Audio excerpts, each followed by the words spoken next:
Hello everyone, কেমন আছো তোমরা? আমি এসে গেছি আবার নতুন একটা ভিডিও নিয়ে। আজকের ভিডিওতে আমি আলোচনা করব ক্লাস 9 এর যে English first summative evaluation test হলো, সেই কোয়েশ্চেনটা আমি আজকে আলোচনা করব। তো ভিডিও শুরু করার আগে যারা নতুন আছো তারা আমার চ্যানেলটা সাবস্ক্রাইব করে নাও, লাইক, কমেন্ট, শেয়ার করে দাও। তাহলেই সেই ভিডিওটা বা আজকের এই ভিডিওটা শুরু করা যাক। তো প্রথমে আমরা দেখতেই পাচ্ছি যে যে কোশ্চেনটা ফার্স্ট সামেটিভ ইভ্যালুয়েশন যে টেস্ট, সেই কোশ্চেনটা আমরা দেখতে পাচ্ছি এবং প্রথমেই আমরা দেখতে পাচ্ছি যে আমাদের আমরা দেখতে পাচ্ছি কি দিয়েছে না, তো ভোলা গ্র্যান্ডপা থেকে আমাদের স্ট্যাঞ্জা তুলে দিয়েছে এবং সেটাকে আমরা পড়ি, সেটা অ্যান্সারগুলো করতে হয়। এবং সেই অ্যান্সারগুলো আমরা দেখব। তাহলে প্রথমেই এই যে শুরু আসে, suddenly at a distance of about 5 years behind, হুট করে, হঠাৎ, সাডেনলি মানে হঠাৎ।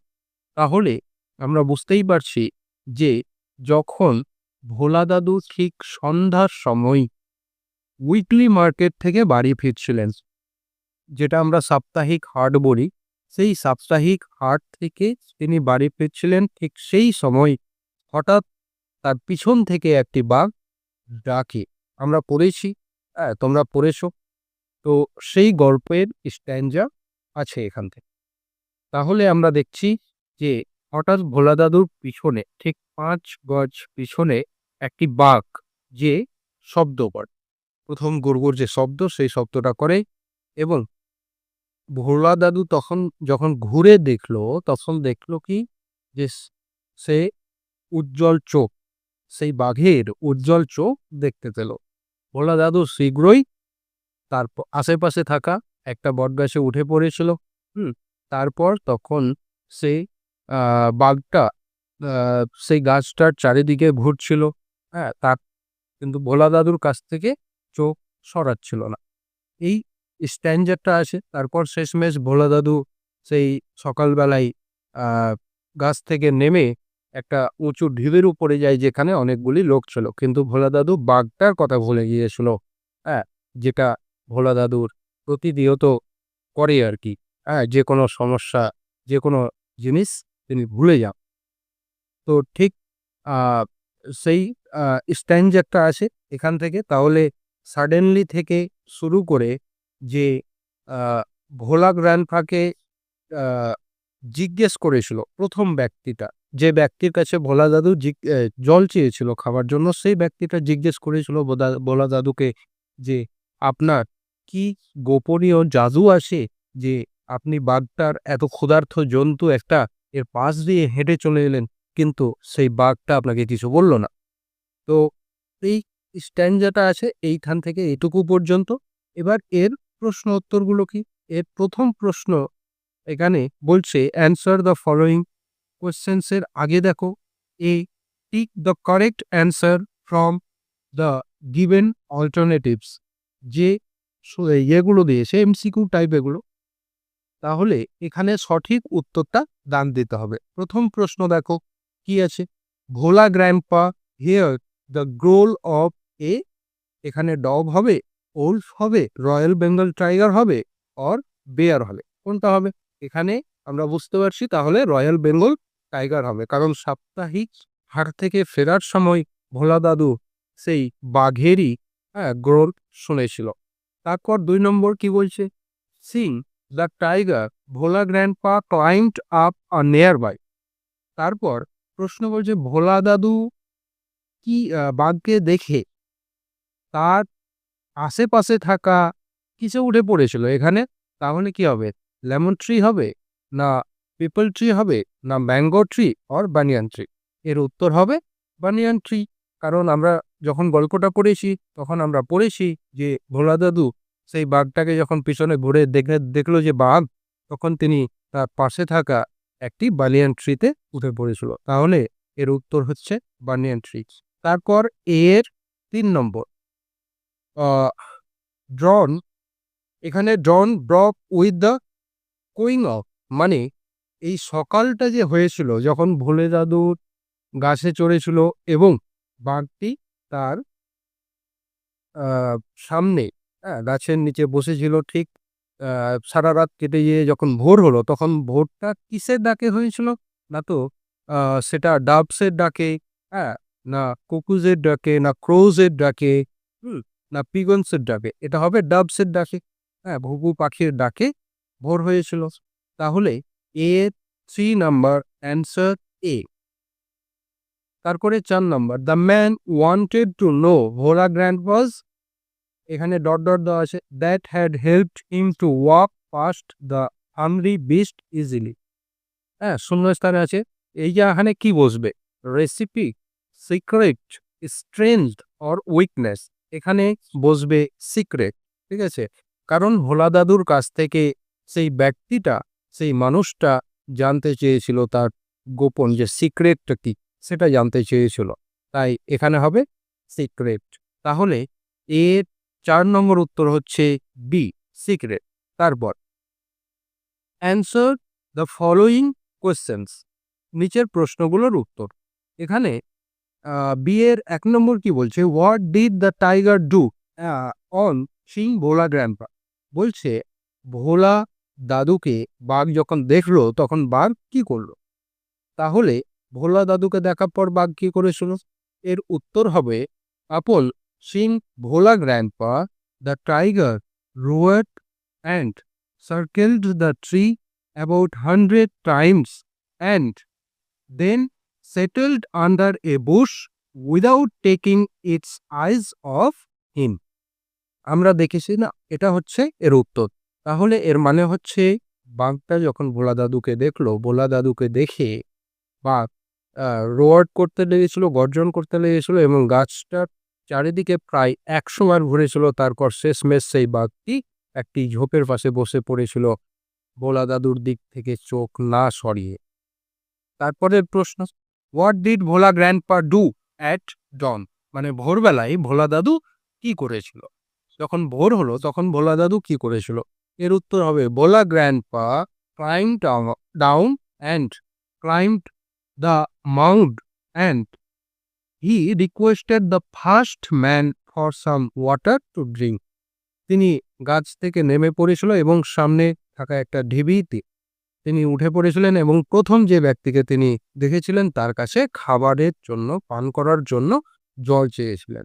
এটা হচ্ছে বিয়ের 2 নম্বর উত্তর। তারপরে 3 নম্বর কি বলছে? What happened with nightfall? বলছে রাত নামার সাথে সাথে কি ঘটলো? আমরা পড়েছি, গল্পটা যখন পড়ি তখন আমরা দেখেছিলাম যে রাত নামার সাথে সাথে পুরো বনটা অন্ধকার হয়ে যাচ্ছে এবং কি হচ্ছে? সেখানে নীরবতা আসছে, সেখানে একেবারে পুরো বনটা শান্ত হয়ে যাচ্ছে। তো এর উত্তর হবে with nightfall the forest became dark and silent. তাহলে রাত্রি নামার সাথে সাথে এই বনাঞ্চলটা কি হচ্ছে? একেবারে অন্ধকার হয়ে যাচ্ছে এবং শান্ত হয়ে যাচ্ছে। এরপরে তাহলে এবার আমরা আমাদের সিং প্যাসেজটা হয়ে গেল কমপ্লিট। এবার আমরা দেখে নেব আনসিং প্যাসেজটা। আনসিং প্যাসেজটা তোমরা পড়েছো, জানো। এখানে একটা রিপোর্ট তুলে দেওয়া আছে। সেই রিপোর্টে অনেক কিছুই ইনফরমেশন দেওয়া আছে। সেখানে মূল কথা হচ্ছে একটা বিধ্বংসী আগুন লেগেছে একটা পুরনো 5 তলা বাড়িতে। সেখানে অনেক কিছু ছিল। সেটা একটা বিল্ডিং যেখানে অনেক ফ্লোর ছিল, ওখানে ফ্ল্যাটস ছিল, মানুষ ছিল, স্টাফ ছিল, এই জিনিসগুলো হয়েছে। এবং তারপর কিভাবে পুলিশ আসলো, ইনভেস্টিগেশন করছে, আগুনটা কিভাবে নেভানো হলো এবং 5 জন ওই স্টাফও কিন্তু সেখানে আটকে গিয়েছিল। এই জিনিসগুলোই আছে। এবার আমরা সরাসরি উত্তরে চলে যাব। প্রথম প্রশ্ন দেখো, বলছে write T for true and A for false. Statements in the boxes provide supporting statements for your answer. True মানে সত্য হলে T, মিথ্যে হলে F এবং এর সাপোর্টিং স্টেটমেন্ট দিতে হবে। তাহলে প্রথমটা আমরা যদি পড়ি, এর 1 নম্বর, there were several floors in the building. এখানে বলছে যে এখানে এই বিল্ডিংয়ে অনেকগুলি স্তর ছিল। তো এটা তো ভুল, এখানে ফলস হবে, কারণ আমরা প্রথম লাইনেই পেয়েছি যে an old fight destroy building. তাহলে এই লাইনটা সাপোর্টিং স্টেটমেন্ট হিসেবে লিখতে হবে এবং এখানে এফ লিখতে হবে, এটা ফলস। 2 নম্বর কি বলছে, the bless was ব্রট under control at known, এবং এটা হবে ট্রু। বলছে সেই ব্লেজ বলতে হচ্ছে অগ্নি বা আগুনের যে সমস্যাটা হয়েছে, তো সেই আগুনটাকে নিয়ন্ত্রণে নিয়ে আসা হয়েছিল দুপুরবেলায়, ঠিক? এটা তোমরা যদি দেখো প্রথম স্ট্যান্জার শেষ শেষ লাইনটা, the bless was ব্রট under control this afternoon, তাহলে এটা হবে ট্রু। তাহলে আফটারনুনে আগুনটাকে নিয়ে আসা হয়েছিল, স্টেটমেন্ট শেষের এই লাইনটা দিলেই হয়ে যাবে। তারপরে কি বলছে, the number of fires engines engaged was 40, এটা ভুল, কারণ এখানে ফলস হবে, এফ হবে, কারণ আমরা টেক্সটটা পড়ার সময় এই যে দেখো আবারও প্রথম স্ট্যান্ডার্ড শেষের দিকে 52 fire engines were placed into service, 52টা ইঞ্জিন প্লেসড করা হয়েছিল, কিন্তু এখানে বলছে 40টা, তাই এটা ফলস।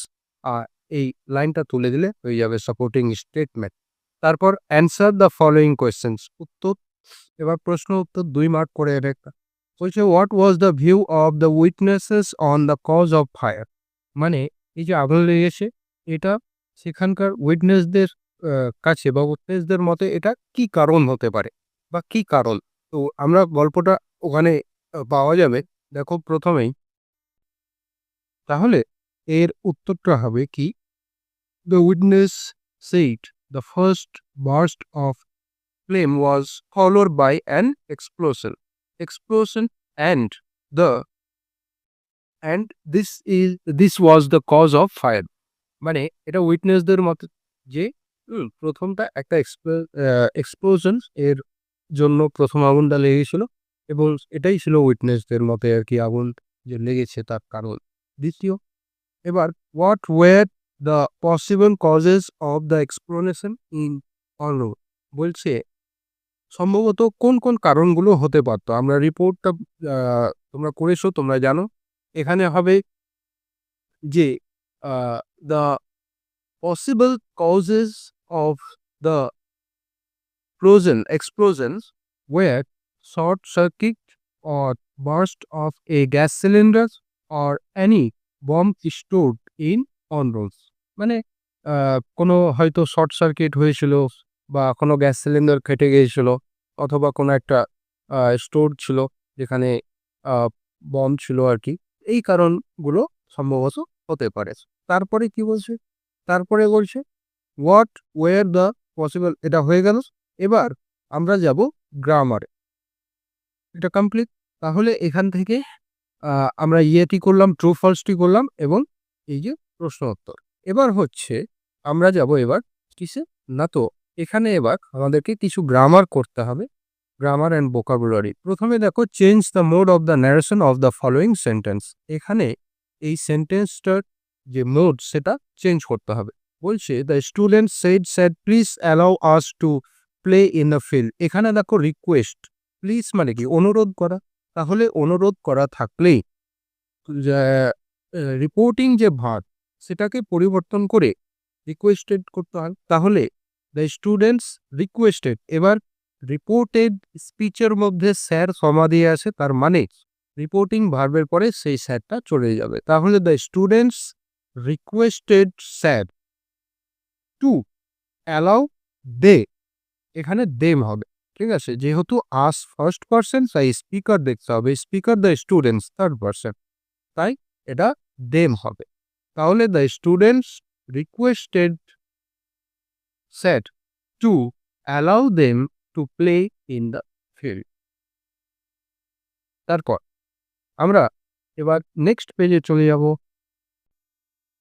তারপরে নেক্সট পেজে কি আছে, এবার 2 নম্বর বলছে Bikash said to his friends will you come tomorrow, এটা হচ্ছে ইন্টারোগেটিভ সেন্সে আছে, তাহলে এর নারেশন চেঞ্জ হবে, বিকজ সেইডকে আস্কড করতে হবে, তাহলে Bikash asked his friends comma quote উঠিয়ে ইফ বসাতে হবে, যেহেতু এখানে WH ওয়ার্ড নেই। তাহলে Bikash asked his friend if, আর এটাকে স্টেটমেন্ট করতে হবে। ইউ ইউ সেকেন্ড পারসন, তাহলে স্পিকার দেখতে হবে। হিজ ফ্রেন্ডস থার্ড পারসন, তাহলে কি হবে?